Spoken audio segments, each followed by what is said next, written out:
When you get knocked down, you gotta get right back in there. If I catch you, I'm gonna kill you. I know, that's why I waited for the hill. Hey guys, anyone have an extra rod? Yes, very good, very good. I love that line in the movie. So let me start. Where did it all begin for you two in film?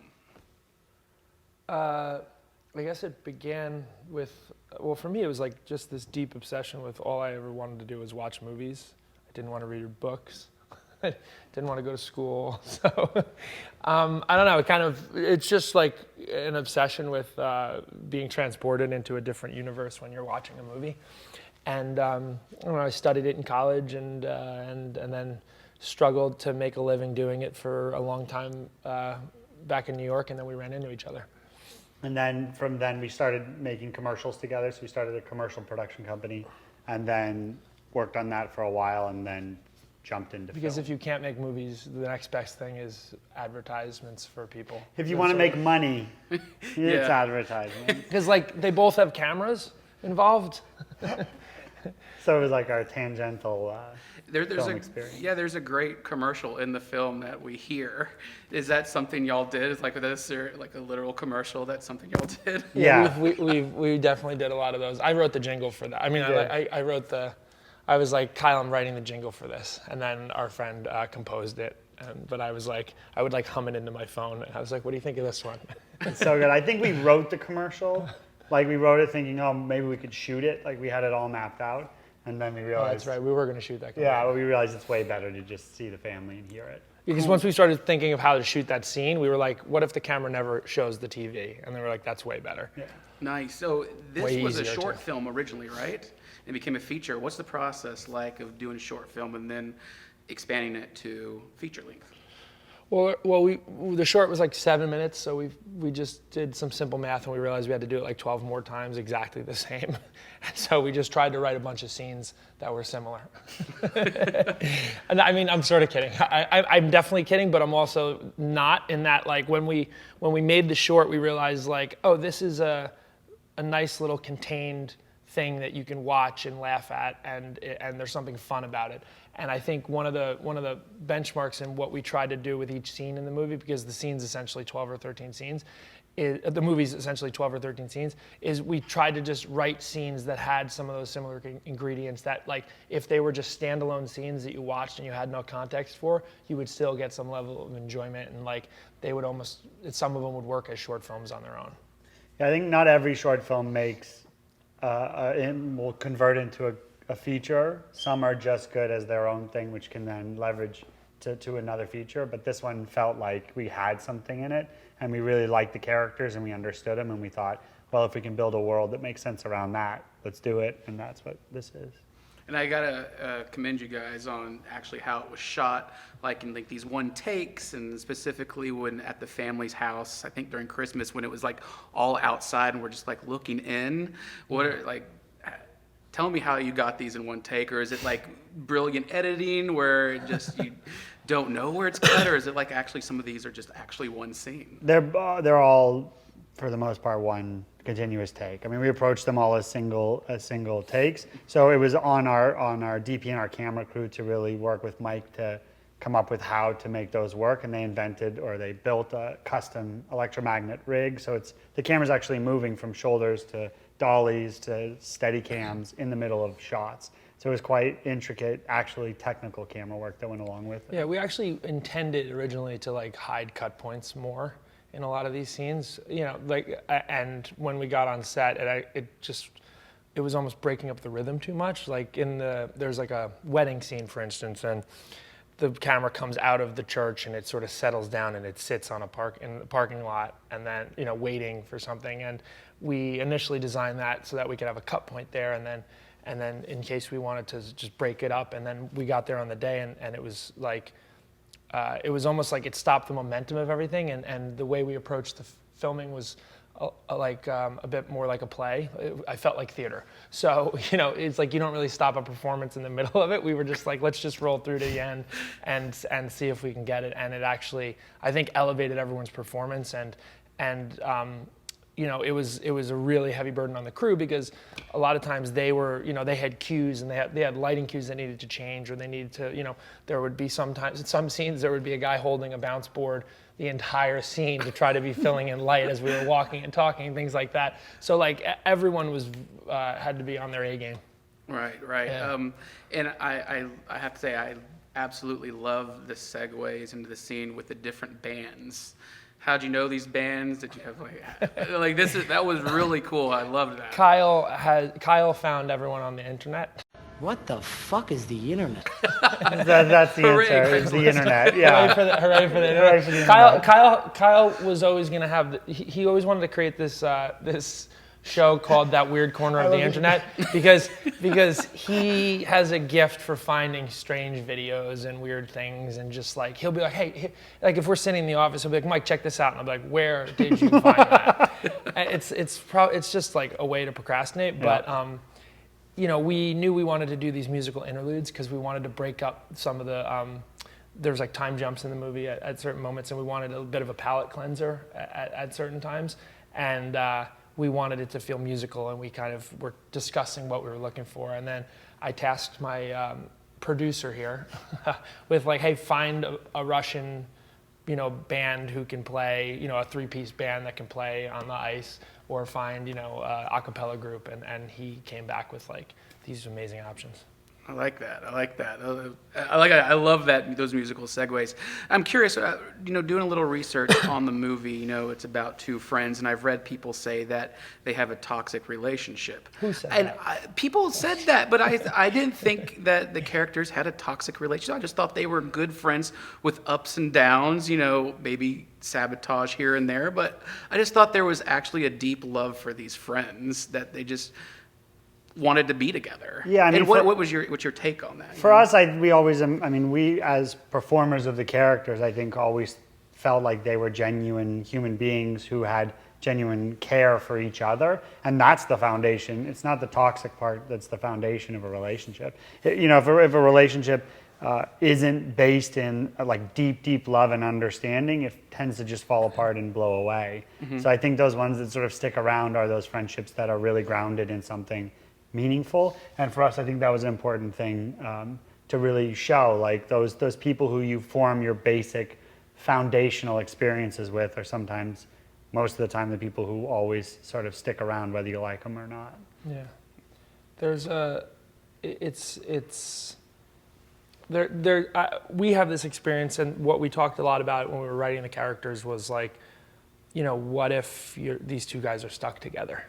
And they're stuck together maybe because they spent their formative years together, and Kyle's the only one who really understands and knows Mike in the truest sense of who he believes he is, and vice versa. And to let go of him, or for him to let go of my character, would be to like let go of their childhood or their past or what they're holding on to. And so that we knew going into the movie that like no matter what would happen, these guys wouldn't part. So then it was about, well, then how can we test that relationship, and what can we put them through, knowing that one of them is always going to be slightly more self-interested and always sort of, a bit more overt with trying to, change him for the sake of what he thinks is right. And the other one will always be a bit more accepting, to a flaw, and not standing up for himself, which are just real dynamics and relationships that we've had and experienced on both sides of the spectrum.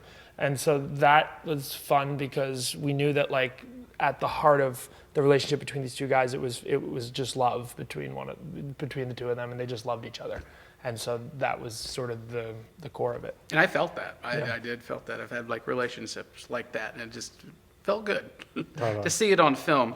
It was an amazing cast. Everybody did great, and it was wonderful to see George on screen. Yeah. How did that come to be? Like his character was so funny. We just said, you think we could get Norm from Cheers?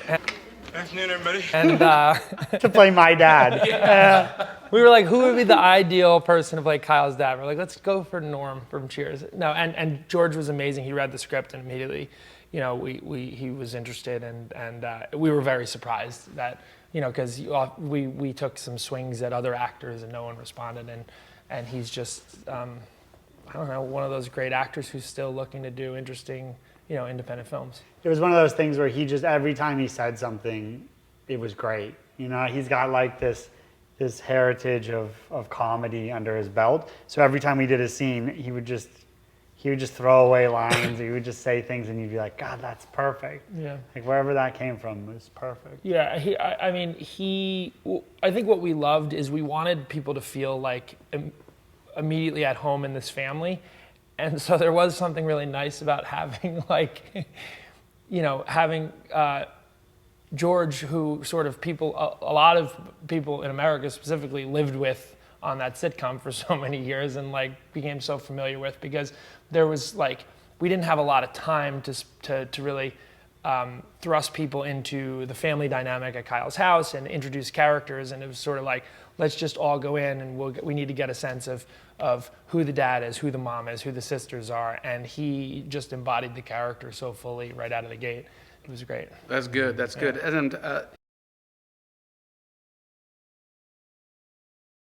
you two take on multiple roles. You're like jacks of all trades here in this film, like producing, directing, writing, starring. Yeah, all of Kyle that. does most of the work. I just take the credit. Perfect. And so there's an internet meme out there, and you've probably seen it, where it says this is what my parents think I do. This is what my coworkers think I do. This is what my friends think I do. This is what I do. So being in these jacks of all trades, what do you think that you actually do? That picture would be me on fire, running down the street towards nothing. That'd probably be the appropriate image. I think it's most of the time it's just us sitting at our computers, looking at each other, going "Do you want to handle this or should I?" It's a bit of. Is that with every project that you take on? I think no. I think we, what's funny about our relationship is it's very different than the characters in the movie, but we really do lean on each other. We sometimes fight, but we very, we lean on each other in different ways. I used to AD and produce things that he would direct, and then he would, we sort of just support each other. And I got lucky enough to, we got lucky in that someone gave us money to make this movie that I happened to be the director on, because I directed the short, and it was the idea behind it. But we kind of, just support each other in whatever way is needed. If it happened to be a short that he made, and then we were off to the races that way, I would just be sitting here as the lowly writer, just which I am right now. I like that. The lowly writer like Kyle here. And my last question for you. Obviously, we've talked just a little bit before this, and you're huge fans of cinema, motion pictures. What are some specific scenes from movies that always stick with you? I'm never prepared for these questions when they come. So get prepared. I know, I should write these down. I watched The Big Lebowski over and over again, just sort of to refresh myself on what perfect dialogue and pacing of scenes would be, What the fuck you talking about, man? The carrier. What's in the fucking carrier? Huh? Oh, Cynthia's dog. I think it's a Pomeranian. I can't leave him home alone or he eats the furniture. I'm watching it while Cynthia and Marty Ackerman are in You Hawaii. brought a fucking Pomeranian bowling? But we were just talking about the Farrelly brothers. That sort of end sequence in Kingpin is one of the best things ever. When Bill Murray's hair starts going up and everything starts falling apart.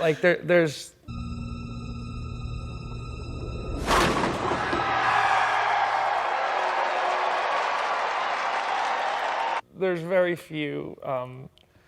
I just named 2 bowling movies. So. We're You on gotta a keep roll going. here, You right? gotta listen My mind's more. going into just bowling. Let's see what else we have. There's this great YouTube video of this guy winning the PBA tour. If you're going for bowling videos, there is a guy who is being harassed from the bleachers by an anonymous person. You have to have seen You have this. to have seen it. I don't think I've seen this. It's an amazing video. You should go look for it. Who do you wish I think knew. you are?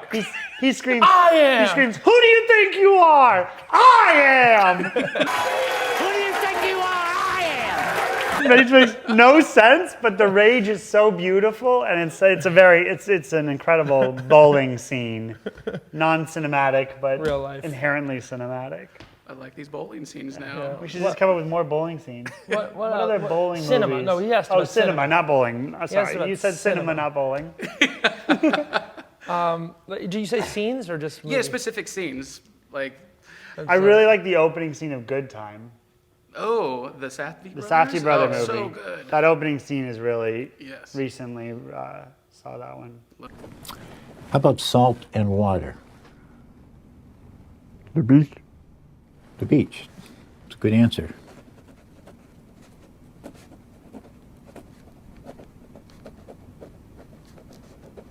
Do you mind, can we go back to the scissors and the cooking pan? Love that. Yeah, that's amazing. Well, there's some great ones.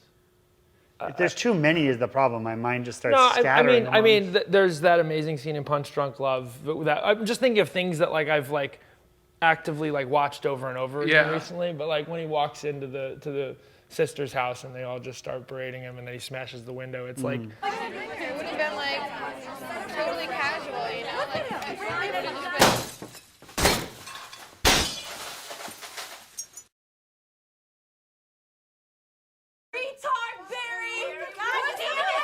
it's like this beautiful culmination. Great. Of, It's good. Yeah, We'll be in it's touch. We'll have like a whole thing. But Yeah. yeah. Thank you so much. Yeah. Congrats on the movie Mazel Tov. That's Thank you. Thank you very amazing. much. I loved it.